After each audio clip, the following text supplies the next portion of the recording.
Hey there, welcome back to EE 386. Welcome to the last lecture.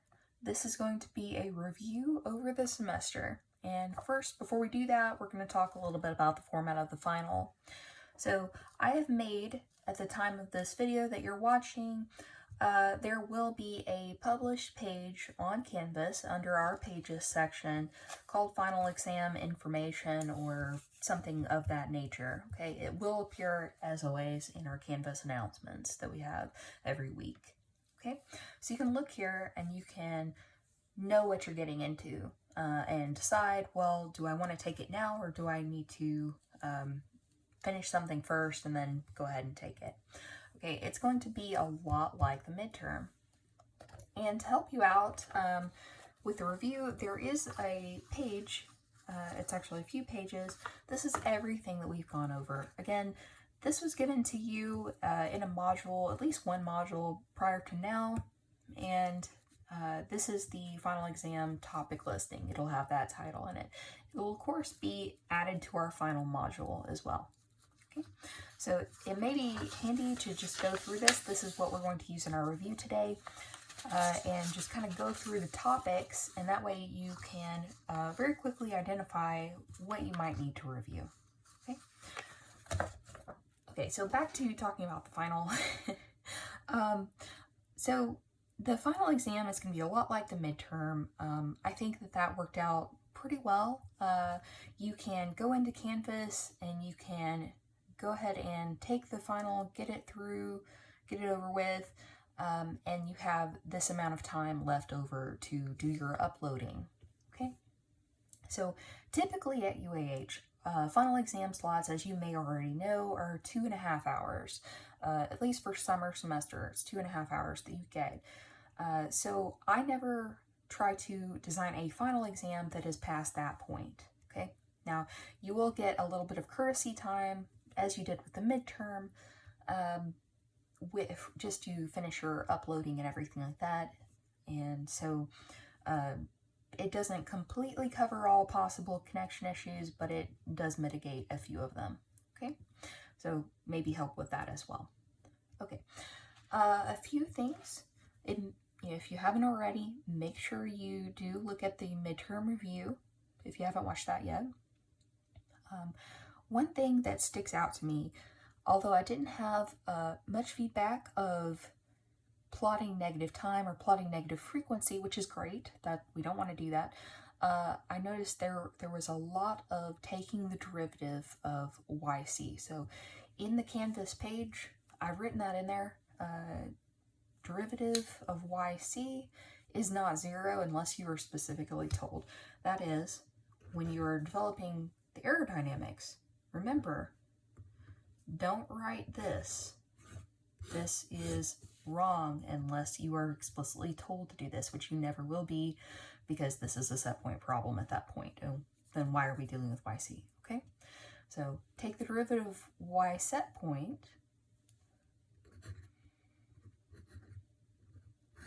Yes, that does go to 0, or 0 almost everywhere, depending on if this is stepwise or not. Okay, but you can't assume this. Okay, that's one thing I remember that quite a few people did. So make sure you don't make that mistake again. Label all your axes. Don't draw with negative time. Don't draw with negative frequency. Make sure everything's very clear, very well labeled. Don't use Simulink. That's just my advice, unless you are checking your handwork, okay? And you have a lot of time to spare. I wouldn't bother doing it myself. And you are free to use a calculator as always, but anything that you don't show work for, I can't give you credit for, okay? So all of that's very straightforward. Again, check that page. Make sure you read it over. Don't start your exam until you've done that. And we'll just get into it. Oh, one more thing about the final exam. I should have changed the page. Here we go. There will be 10 to 14 problems. Again, that's on the page anyway. But you can select your time slot. You can either take your exam on Wednesday or Thursday. Our true time slot would have been on Thursday. So if Wednesday just works out better for you, you can go right ahead. That's fine. Okay. It must be submitted by Thursday. Must be received by 11 p.m. Okay. We cannot extend this. I can't give any extensions for the final exam. We must have everything in by this time. Okay. I have to get it graded and a quick turnaround and everything like that. And I want to be fair to you. And I want to, everybody's got different problems. Everybody's got different numbers. There really is no repeating. So that means that everyone's got a different exam. Completely different. Okay. And so the last question again is the submission box. Make sure you upload that before you press submit. Look at your work. Make sure you can see every page. Look over every page. Just like you would for any other class, okay? Pretend at that point that I'm a really tough teacher. Even though that's probably not true. But we can pretend, right? So final exam topic listing. So we're just now at this point in the lecture, we're just going to go through this, okay? And I'm going to kind of explain these things, okay? This is a review. All of this has been covered and covered in more depth than I'm going to go into here, but it's good for a quick review. All right, so looking at page 1, and it turns out that this is 6 pages total, but the last page is actually just more, what's not expected from you, what would be expected from you pages, explanation page right there. Okay, so I will not give you definitions. I'm going to tell you that up front. I don't see the point in it because you have your notes. You can use all of that stuff. You can use your textbook. So why do I need you to type it back out? I don't. I trust that you know this well enough to explain something. We had some conceptual questions in the midterm, and I think that those were pretty well received overall. So the typing something in, fill in the blank kind of things, the short answer, I will probably have at least 2 of those. Okay, the rest is, of course, handwork and all of that, calculations and drawings. Okay, so basic concepts and definitions. We know what a control is. It is something that uses the current state or output of a system and modifies the input to the system to do a certain type of behavior. It's going to accomplish a certain desired behavior, a certain task, okay? Be that set point regulation, just system stability, the accommodation of a disturbance of some kind, or multiple disturbances, or tracking a command signal, servo command kind of signal, okay? The plant is really the transfer function kind of reference, but that is the system itself. That's where you have no control in place, and the plant really is interchangeable with G sub P, okay? So that is the part of the system, mainly the system that we want to modify its behavior, okay? Disturbance, of course, is an input to the system. It is part of the natural system. It's usually parasitic and it's unwanted. And of course, the biggest thing of all, it is unmeasurable. If it were measurable, we would just use this in our control. We can't use disturbance in our control. We should never include that in our U algorithm, okay?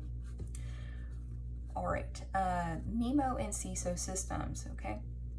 Multiple input, multiple output, or single input, single output systems, okay?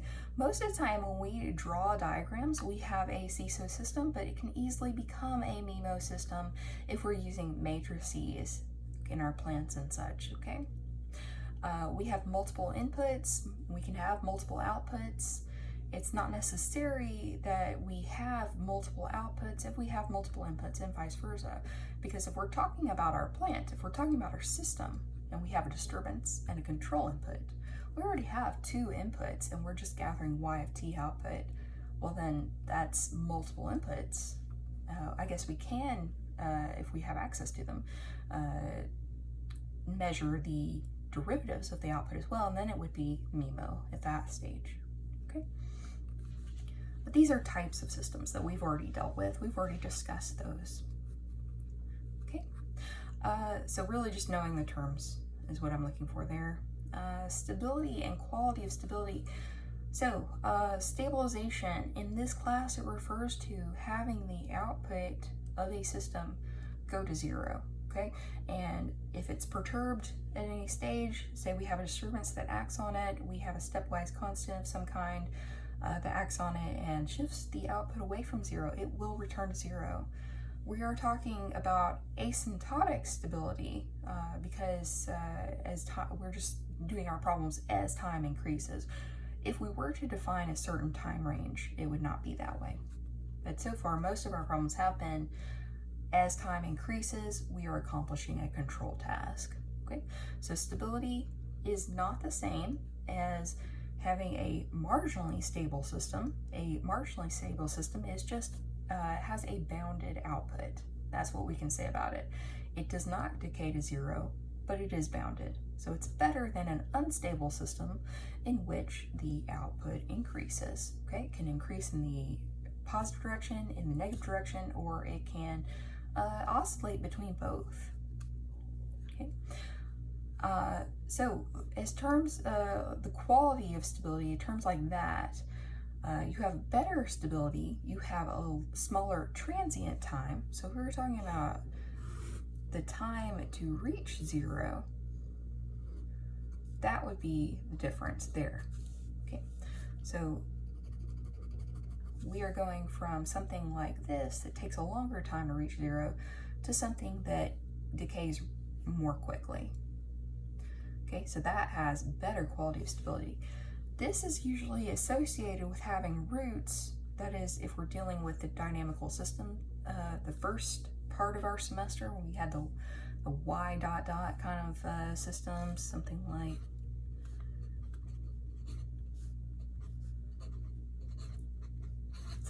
this kind of model, not the transfer functions. So if we are dealing with this, it would mean just the system roots are further in the left-hand plane for the better quality. Okay, better quality of stability, that is. All right, natural system, natural behavior, natural response.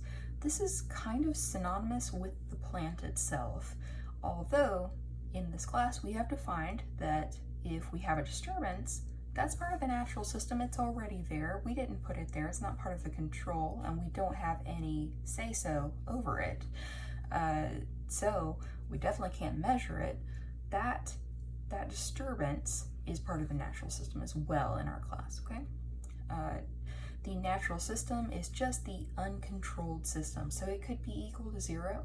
If we have a disturbance, the input side over here would have the disturbance term W, okay? All right, by now we know W represents disturbance, U represents control, and Y is usually our system response output. So actually the next term right here is system response. That is our output of our system. We usually represent it with Y. We always have something to measure. We may not be able to measure the derivatives of that something output, but we can measure the something, the output itself. Okay. For a dynamic system, really, this is a reactive system. If we change the input, we'll get a change in the output. And we can model this with differential equations. Okay, damping, that is synonymous with the canonical form, the second order one. We have the damping factor, that was rho, okay? It looks like this when you type it out with the Arial font. It looks like this when I draw it, and probably draw it pretty badly, but this is how I learned to draw it. So anyway, there is underdamping, there is overdamping, okay? And modification of the value of this term would control that. Underdamping has more ringing, more sinusoids, more of a crunched kind of look. Or you have the accordion and you are crunching it together. Overdamping is quite the opposite. It's long, drawn out. It has a very slow response, okay? Quick response, slow response. The optimal was between those. The optimal value of rho was 0.7, and our response kind of had this sort of look. It was in between these two, okay? and that is the ITAE optimal value 0.7 for rho. So if you look in your ITA table and you look at that second order, that second row there, that's already plugged in. They've already assumed you want to use that 0.7. Okay, just a quick little tidbit there. Open loop and closed loop system. So we did talk a bit about this in the last lecture with Nyquist.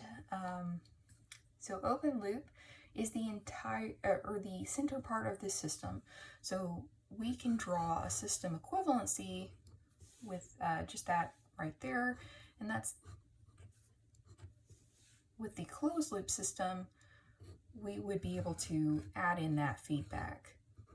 Okay, so that's the representation. So the open loop is just the G of S. The closed loop is the entire system, including the feedback. Okay, they have different properties, but there are some things that are similar, and when we can use that to our advantage, say with a Nyquist plot or a root locus plot, we can see the migration paths with a root locus plot from where the poles move to the zeros as k is varied, or with the Nyquist plot, we can detect the stability with our stability criterion. Okay, initial conditions, just know what those are. Anytime you have an integrator, you're going to have that, of course, in Simulink. We could see that very easily. But when we have our general solution, remember that? The general solution y of t, we would come out with a C1 something like e to the lambda t, and we'd have to do our plot for different values of c if we didn't have the initial conditions. Okay, so we did some examples like that in I think the very second lecture, I think, when we talked about the general solution. And in the first lecture we had a bunch of definitions, and that took up most of our time. But those C values right there, how to solve for those, make sure you know that. And I'm sure that this is listed somewhere else in here, but initial conditions are not the C values, but they enable you to solve for them. Okay, the initial conditions are things like y of 0, y derivative of 0, stuff like that. Okay, terms like that. Okay, what is a canonical form? So we have these certain recognizable forms, and we studied first order and second order, and there were tuning variables. For the second order, it was the damping coefficient and the natural frequency, omega sub n. Okay, and for the first order, we had a time constant tau. Okay, ITAE and system root assignment and dominant pair root, these are all methods to design your gains. If you are, actually you can use all of these with either the transfer function or with the dynamical system or differential equation format. Okay. So know what these are. First of all, ITA is from the lookup table. System root assignment is where you produce your model equation by expanding, say, a root. We want all lambda at plus 5, and say we have a third order system, so we have to expand this and set it equal to 0. Okay, and then we would compare that to our star equation. So this semester we got to a certain point in solving, and we called that equation star. It looked like an asterisk. And that is what we would compare to our model equation, which could be the ITAE or a chosen root like this, which we term root assignment, or a dominant pair of roots, which is an imaginary or complex pair rather that's in the left-hand plane that dominates the behavior over any other roots. Okay, we talked about this briefly. This is really the same thing as root assignment. It's just with a little bit of strategy. Okay, you can save costs by picking a dominant pair that is sufficiently in the left-hand plane, and then you can afford to have a root that is in a more shallow side of the left-hand plane. Okay, so that's why you might use this. The dominant pair would then dominate the behavior. Okay, you could get a little more quality of stability potentially. All right, LIT system, okay? This is linear, time invariant, and there it is, of course, typoed, and it should be LTI. Letters swapped right there. So linear time invariant system.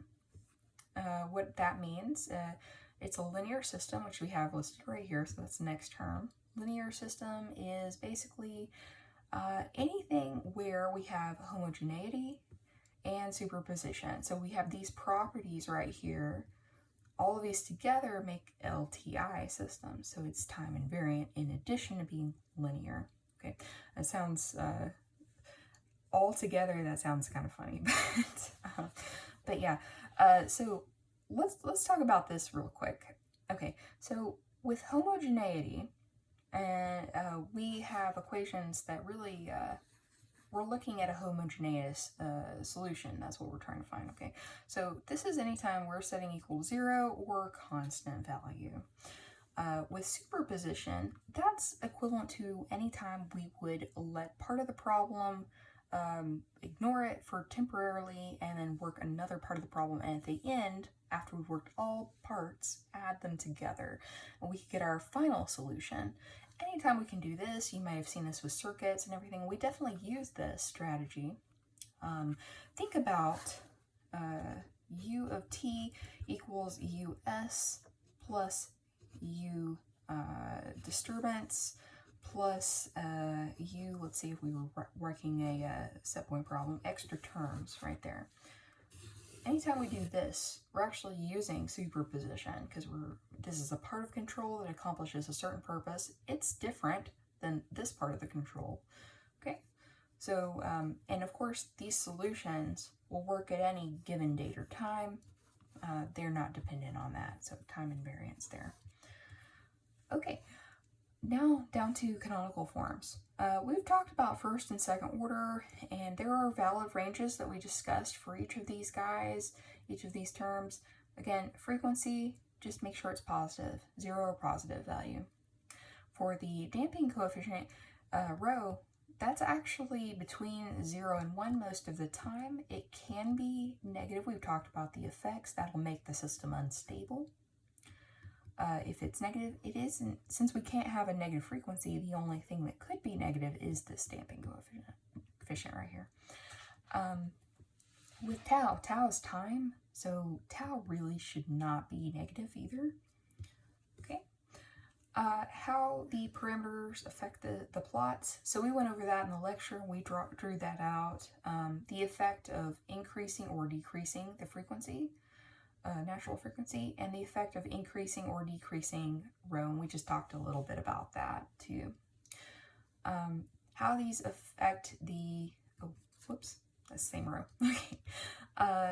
Be able to sketch those, of course. I mean, we discussed that, and we actually had this in the midterm, so if you're completely lost on that, you can go ahead and review that problem on the midterm and in the midterm review video.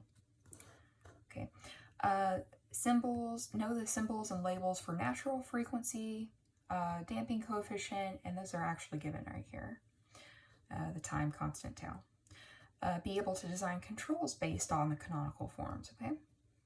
So in this case, the canonical form, whichever order it would be, has to match your system order that you're using, but you can actually design it with that formula as your model equation. Similarly to expanding this and using that and comparing that to your equation star, you could use the canonical form and do the same thing.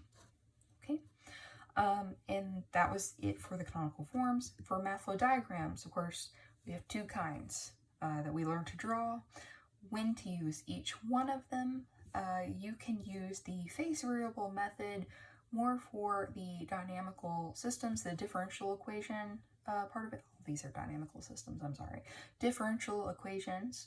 And the transfer functions, usually we will have input derivatives. And of course, Van of our Bush works better for that. Nested integration and all of that. Know how to do both methods, okay? And know when to use each one. We talked about Van of our Bush a bit last week, and we talked about, I think maybe the week before as well. That doesn't help you very much. In the last 2 modules, we covered that, and we had a homework problem in homework number 6 that had Vannevar-Bush nested integration as well. So that's a good point to review. All right, next part, how to determine if you need to use Routh-Hurwitz, develop the necessary and sufficient conditions. This would have been towards the first part of the semester. When to use this. There was actually a problem also on this on the midterm. So make sure you know how to work Routh-Hurwitz, know the formula. There really is no reason, since you can look up the formula from the lecture while you're taking the test. If you save that problem, if you don't know it till the end, and look up the formula, you know, that's real easy to check yourself, okay? We've used this so much by now, I'm pretty sure everyone knows how to do that. Be able to use the necessary and sufficient conditions. I've had a really good response rate on this, so keep doing what you're doing, understand this, how to use them. You guys have been doing super on that, so yeah, keep it up. Routh-Hurwitz criterion, just to know from the final array how to detect the sign changes. Again, pretty certain that everyone knows how to do this. That's pretty straightforward. All right, the newest things that we've talked about are the root locus. That's one of them. So we had all of those rules. We had 7 rules in total. So what I would do, and we've gone over at least one homework that had a root locus at this point. Draw out all the points first. That is after. Well, let's just make a little list. Okay, for root locus, what you're going to do is you're going to first find N, M, and Q. Always do this, even if it's not asked for. And then you're going to find the poles and the zeros, where they are, their locations. Their locations are not N and M. Those are the number of poles and zeros, and then virtual zeros. Okay? And Q equals N minus M. Okay? All right, so you find those, and then you plot them. Circles for zeros, X's for any poles. Anytime you have a double pole or a double zero, make it very, very clear with a crosshatch or let's say a double circle, like that. Very clear that I have 2 zeros here, 2 poles here, okay? If you have anything happening on the real axis, apply immediately rule number 3, real axis rule, where you move your pen across and you look this direction and you're moving that direction, counting the number of poles plus zeros that you are passing. Okay, use that. If you have things on the real axis, use that rule immediately. That's a great place to start. Fill in your migration paths, and then if there's a time where it looks like something might be colliding, use the collision rule. That gets you really, really far with these sketches. Okay. Now, applying the breakout, break-in rule, or the formula, will give you these points. And if it's on the migration path, then it's fair game. But you always want to ask yourself, does this make sense? Is something colliding? And in this case, let's say that we have these 2 poles here, and we have these 2 zeros. So let's just do this really small example right here. When you label axes, make sure you label them correctly. I don't know why I did that. Anyway, we move our pen across here. We have a 2, and so we're even, still even. Okay, so really nothing has happened here that we can apply with the migration path. So rule number 3 didn't really help us too much, except to tell us that there are no migration paths on this axis. Okay. All right, so we know that these 2 poles would have to come apart at some point. Now we know that they don't travel on the real axis. Okay, at this point it's kind of it's kind of reasoning. So we know that they're going to have to deflect off. This is kind of the collision rule, but they're colliding right where they start. And we would have a transfer function which we can then apply the breakout break-in rule. Whatever this value is, that should be one of our numbers. Now we should expect to see another one because poles move towards zeros. And hopefully this isn't confusing here, but we would expect for somehow these poles to jump over here to these zeros. Now, one question you might want to ask yourself is what's making them do that? We are varying the value of k. Remember, we always have, in our open loop transfer function, we have this k, and then we have a numerator over denominator, and those are functions of s, old plus s. So k is actually changing value, and that's what's generating our plot. To plot, you always have to have something, some variable that you're plotting against. So this would probably look something like this. It would loop back over here.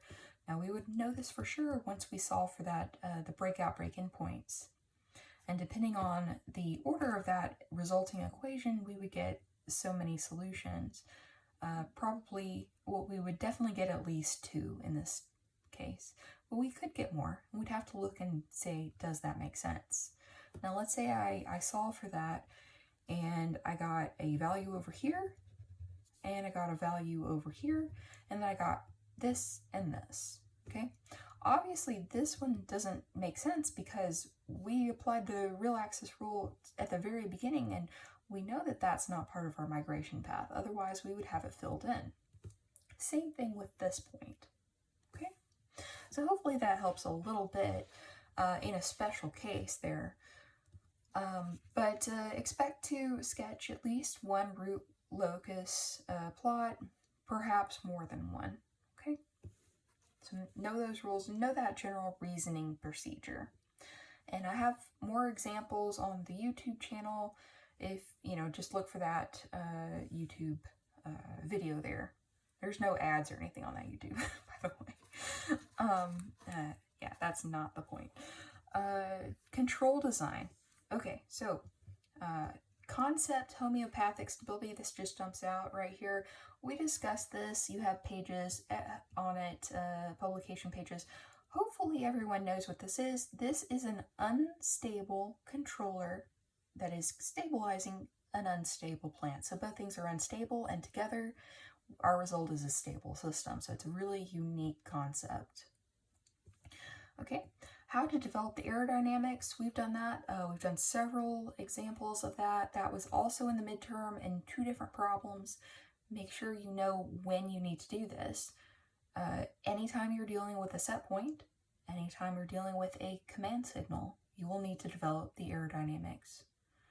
And anytime, that is if you are dealing with the differential equation format. If you're dealing with the transfer function, you don't really have to worry about this portion. Okay? And also disturbance does not require by itself, just a disturbance and stabilization, that does not require aerodynamics. So, okay. Know how to design a control for all the different cases that we've come across: stabilization, set point, and command signal tracking or servo command tracking. Okay, be able to design a control for the first half of the semester using differential equations and the second half using a transfer function. That was our GC design. We had our trial designs, when to use a free S, and all of that. Be able to design control gains using all of the necessary and sufficient conditions to pick the gain values, system root assignment, ITAE, and dominant pair choices, or picking the different roots. Okay, know when to use Van der Waals-Bush, know when to draw the math flow diagram, using Van der Waals-Bush versus the phase variable method that we learned in the first half semester. Be able to do both. Be able to identify the natural system, be able to draw the controlled system, and include the error signal. We've done homework problems like this. The Simulink problems have required you to do this in their process, so hopefully this is very well known by this stage. All about stability, we kind of covered this a bit ago. But the thing that sticks out in this list that we haven't really talked about is determine stability for the closed loop system. Okay, root locus would give us the range of k. Nyquist would give us the stability overall, given an open loop system. Okay. Now, if you just had GCL by itself and you were able to observe it, you had the transfer function itself written out and you could see all the poles and zeros, then of course, then you could pick out if it's stable or not based on the necessary and sufficient conditions in the denominator. The characteristic polynomial, where that's located in the transfer function denominator if we don't have any non-trivial zeros. Okay, next page here, how to form the aerodynamics equation. So we already mentioned that. System block diagrams. How to do the block diagram algebra. There was a really simple problem on the midterm like this. Basically, if you can take a system and develop the GE equivalent, find the GCL and the alternative configurations, that's a really good problem. That's a big hint. Having an alternative configuration and then knowing what to develop from that and why it's necessary for your control. That's a lot of things in one question, so it saves you a lot of time, and I like that question very much. So know how to use an alternative configuration, develop the necessary GCL equations and anything that comes out of GCL, and then how to design a control where all of that plugs in, okay? All right, so anytime we use the standard configuration, the first thing we would do is develop GCL, okay? We did that like twice, and then we developed our QCL off of that. QCL was a very important equation, so remember we had a GCL of S equals our PCL of S over QCL of S. And this guy, how we found this out, we plugged in the P over Q for both the GC and the GP. We plugged both of those in, and we got this expression for QCL. Now, QCL for the standard configuration turned out to be P sub B, P sub C plus Q sub P, Q sub C. But that's just for the standard config, not for every configuration. Okay, we used this in our control design. Know how to use this, know how to develop this. Okay, going further down into transfer functions, how to form the transfer function from a time domain system, okay? Basically, you were doing the Laplace transform. How to take a transfer function and go back to the time domain. We had homework problems like that, okay? I believe it was homework number 6 that was like that. Concepts of poles and zeros, what they are, when you can cancel, when you can't. You never want to cancel anything that's in the right-hand plane. That's basically the main rule. Don't hide stability, instability. How to identify the P sub P, Q sub P, where all of those come from and what they are. Make sure you know that. And the significance, we were just talking about these equations. Okay, how to form trial designs of GC for all of these different cases. We have stability, set point, signal tracking, and disturbance, and different kinds of disturbance, and then all of these combined together. And when to use the free S or not. When we should add free S's in, if we check GP and check against that and how many are left over. So we've done quite a bit of that, and that would have been the last few homework as well. Okay, last few concepts.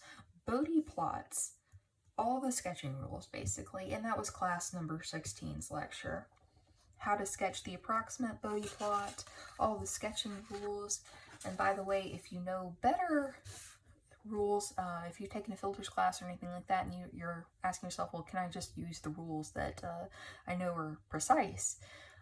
Yeah, you can. If that's easier for you, go right ahead.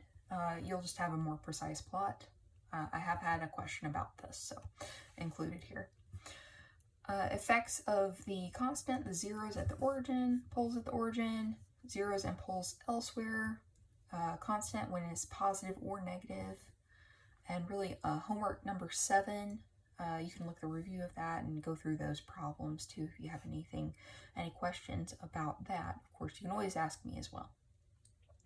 All right, valid range of omega, and when to change the sign of the frequency, using our reflection there.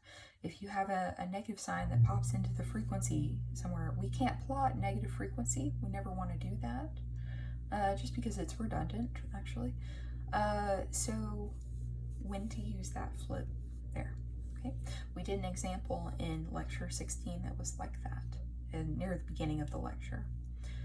What's meant by a decade and what the log scale axis looks like, how to use it, the decades, all of that, how to plot with this. So if you've done homework number 7, you've probably mastered that. The units of all the axes, and of course, how to find the dB value of a constant. Okay, last concept was Nyquist, and we had our Nyquist handout that was kind of the summary sheet of everything we needed to know about that. Had the stability criteria and the analysis formula in it, how to use both of those, what both of them do, the open loop versus the closed loop, the different entities that are involved in the formula. So make sure you know how to do that. You won't necessarily have to draw a Nyquist plot from a transfer function. But given data from a Bodhi plot, I think that's fair game. And then how to apply the stability criterion for Nyquist. Okay. Very last sheet was, again, just what you should expect or should not expect. Okay. So again, you don't have to draw a Nyquist plot, a super detailed multi-zero, multi-pole function Nyquist plot. Basically the examples that I did, where we had, or rather the ones in the last homework, in homework number 7, where we have a listing of values and we can plot the polar plot from that, or you're given the plot itself and asked to use the criterion, things of that nature. The one thing I will not ask you is, given this transfer function, plot a super detailed Nyquist plot. There's, don't expect that, okay? You will have to draw a Bodhi plot, but you will not have to draw a super detailed, super accurate Bodhi plot using sketching rules above what we've already discussed. Okay, the approximate methods that we've discussed are sufficient. You will not need to do calculations by hand with trial designs above a 3rd iteration. This really isn't a big deal because you do have tools available to you, but I try to keep root solving and everything 3rd and below. Okay. That said, it is a good idea to have a calculator that you trust or something like that to solve for roots in equations. And then you won't have to design a differential equation controller for a very high system. So as we were working through our trial designs, it's not going to be a 6th, 5th, something like that iteration, most likely. Okay, I try not to make that happen. And that's also a hint to you, if you do get to that point, then you might want to stop and back up. And maybe put that aside and work the rest of the problems first. You can always use that to your advantage since you have the entire test at once. You can pick out what's easier to you, knock that problem out, and then go from there. Make sure all of your problems are labeled though, and please don't do multiple problem number 3s or something like that. Just one sheet, or one problem rather. If it takes 2 sheets, that's fine, but one attempt per problem. Okay. All right, and what to expect, somewhere around 10 to 14 problems total. You will have to scan your work, so make sure you are able to do that before you start, as always. And it's going to be similar to the midterm, okay? All right, and also, you do not have to use Simulink. I would prefer that you do not, at least for your submitted work, okay? If you have time left over, and you would like to check your work with Simulink, that's completely different. That's fine. Your work, though, show it all, calculations, everything, do all of, everything with your hand, work that you're drawing. That's the worst way to say that. Everything that you're drawing, but make sure you include all of your work. Partial credit is huge in this class, as you may know by now. So, but yeah. And by the way, thank you for taking this class. I hope you've learned something. I hope you've enjoyed it. And I hope you're enjoying your engineering career and everything, and making the best of this pandemic kind of situation that we're dealing with by knocking some schooling out. That's great.